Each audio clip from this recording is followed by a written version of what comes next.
Welcome dear students to our English class of Standard 10th. Today we will be doing the 5th chapter of Unit 4, The Old Man and the Sea book review. This chapter is a book review of Ernest Hemingway's short novel The Old Man and the Sea. A book review's purpose is to help people decide whether or not the book would interest them enough to read it. Reviews are a sneak peek at a book, not a summary. Like wonderful smells wafting from a kitchen, book reviews lure readers to want to taste the book themselves. Nobel Prize winner Ernest Hemingway is seen as one of the great American 20th century novelists and is known for works like A Farewell to Arms and The Old Man and the Sea.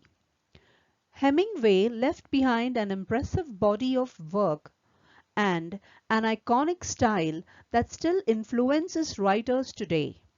His personality and constant pursuit of adventure loomed almost as large as his creative talent. The Old Man and the Sea book review. An old and experienced Cuban fisherman had a run of terrible bad luck and is unable to catch any fish for 84 days. His young and devoted apprentice, Manolin, has been forced by his parents to start working with another fisherman. The old man resolves to sail out farther than all the other fishermen and attempt to catch the really big fish. On the 85th day, he succeeds in hooking a marlin with his bait, but the marlin is too strong for him and starts pulling the boat. The Old Man and the Sea is the story of the old man's struggle with the marlin and later battle against the sharks. The Old Man and the Sea is a classic novella written in 1951 by Ernest Hemingway. It is considered to be the last major work by the eminent author to be published while he was alive. The book is a short read under 100 pages, which is set in Havana, Cuba. The story begins, as you might expect, with an old man. He is a fisherman who has not caught a fish in 84 days. He is also not eating much. The two factors are related. We also meet a boy who is dear friends with the old man. The old man taught him to fish when he was young, and the boy brings the old man food. So that sets the stage. We'd also like to note that the old man has a name, Santiago, and thus the young boy, Manolin. But the text refers to them as the old man and the boy. So this old man goes to sleep dreaming of the lions he used to see back in the day in Africa. He wakes before sunrise and does what fishermen do: get in his boat and head out to fish.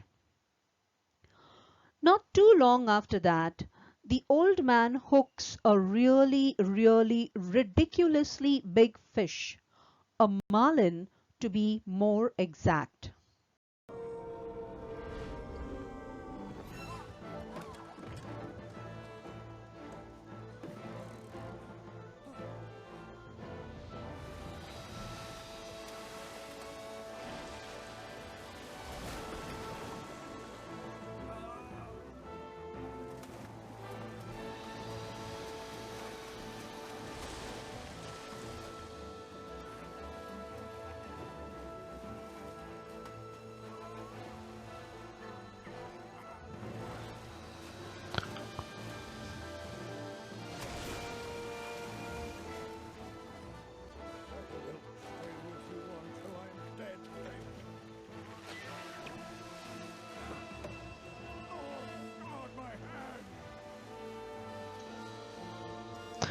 An earth-shattering struggle of mythical proportions follow.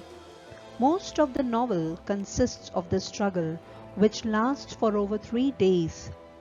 It is a battle of strengths and of wills.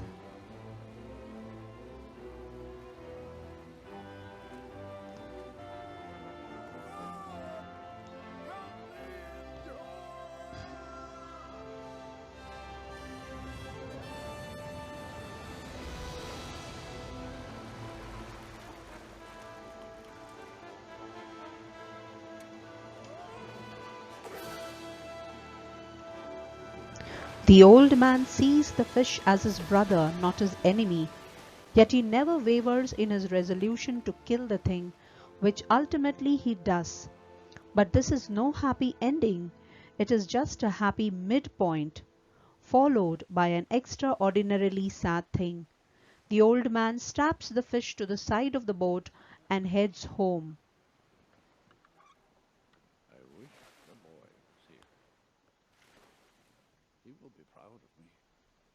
I am a tired old man, but I have done it.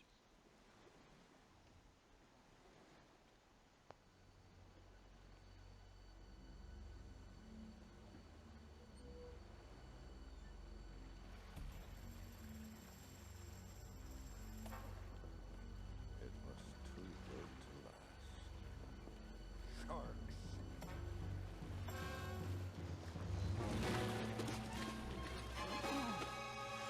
On the way, he is attacked by sharks, who slowly but surely eat away at the marlin, while the old man, starving and exhausted, tries to beat them off with a harpoon, a club, and finally nothing but a simple knife.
By the time he makes it back to the shore, there is nothing left of the fish but a skeleton.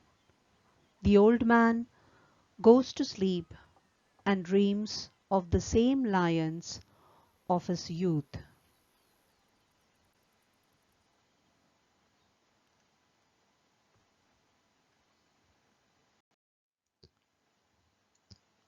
Social and historical context. Hemingway's novel is based on real events and it also draws heavily on his own life. He had experience of fishing in the Cuban waters, and like the old man, he was also a fan of baseball. He worked for the Red Cross during the First World War and was injured by shrapnel when he was in Italy. Hemingway always talks about the need to struggle against defeat or death, and how determination and endurance can help one to win in this struggle. The old man is at the end of the novel very near death, but we know that the story of his suffering and loss will live on in the memories of the people of his village. Ultimately, his story becomes one of triumph because the tales of his life will live on even after his death. The novel was published in 1952 when people were trying to recover from the mass destruction wrought by the two world wars, and this tale of endurance and ultimate triumph immediately struck a chord with the readers. As his last novel written before his death, The Old Man and the Sea requires a proper understanding of the values and experiences of Hemingway in order to unlock the wealth of meaning of a simple story of a Cuban fisherman, the open sea, and a gigantic fish. Instead of attending college, Hemingway entered World War I as an ambulance driver for the Red Cross, where he was decorated for heroism and severely injured. During the Spanish Civil War, he traveled to Spain to support the Republicans against General Francisco Franco's nationalists. With the outbreak of World War II, 5 years later, Hemingway made his way to London as a journalist, flew several missions with the Royal Air Force, crossed the English Channel with American troops on D-Day, fought in the Battle of the Bulge, and participated in the liberation of Paris. These years on the battlefield were filled with experience he would never forget. War was for Hemingway a potent symbol of the world which he viewed as complex, filled with moral ambiguities, and offering almost unavoidable pain, hurt, and destruction. To survive in such a world and perhaps emerge victorious, one must conduct oneself with honor, courage, endurance, and dignity. To behave well in the lonely losing battle with life is to show grace under pressure, and constitutes in itself a kind of victory. This theme is clearly established in The Old Man and the Sea. While in Cuba, he fished for days in the coastal waters in the search of elusive marlins. He also enjoyed big game hunting and participated in expeditions throughout Africa and Europe. Always willing to compete in games of strength like arm fighting and wrestling, he delighted in simple struggles of will, endurance, and power that pitted two worthy rivals against one another. The respectful, even intimate rivalry between Santiago and the great fish is an excellent example of the one-on-one competition that Hemingway viewed as heroic, graceful, and sometimes beautiful. Writing style. Hemingway's language is simple and pithy. He mostly writes in short and straightforward sentences and practices an extreme economy in his use of words. This simplicity is deceptive, and a reader can read his work again and again and find new layers of meaning every time. The author chooses a very simple story and turns it into a masterpiece. If that is not wonderful, I don't know what else is. I also liked the way a non-human, Marlin, plays such an important role in the book. The life lessons which the old man teaches while battling for his own existence is also something to look forward to in this book. It also means that once you are through the book, you emerge as a more informed reader. I personally found myself Googling for a lot of information throughout the course of the book, and that is something that really makes me happy. My thoughts. I first read this novel years ago when I did not understand it at all and was left unimpressed. In spite of this, a vivid image remained with me, an old man holding on to his fishing line with the last of his strength. Recently, I read this book again and was extremely moved. The formidable strength of the old man's character, the quiet devotion of the empathetic Manolin, and the relationship between the two are heartwarming. Hemingway's descriptions of the sea and the creatures of the water are beautiful. The marlin fights for its life desperately, and it's hard to know whether our sympathies should lie with the old man or with the marlin. But as the novel progresses, the old man and the marlin are inseparably linked because both stand for the same ideals, that is, a noble struggle against destruction. The climax is what makes this book a winner. The magic of the old man and the sea lies in its tragic ending.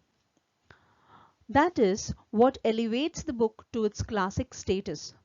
Success is all too often assumed to be the indicator of the value of a man, but success in and of itself merely speaks to a particular status and may have nothing to do with the journey that the man took to get there, or whether or not he retained his integrity along the way.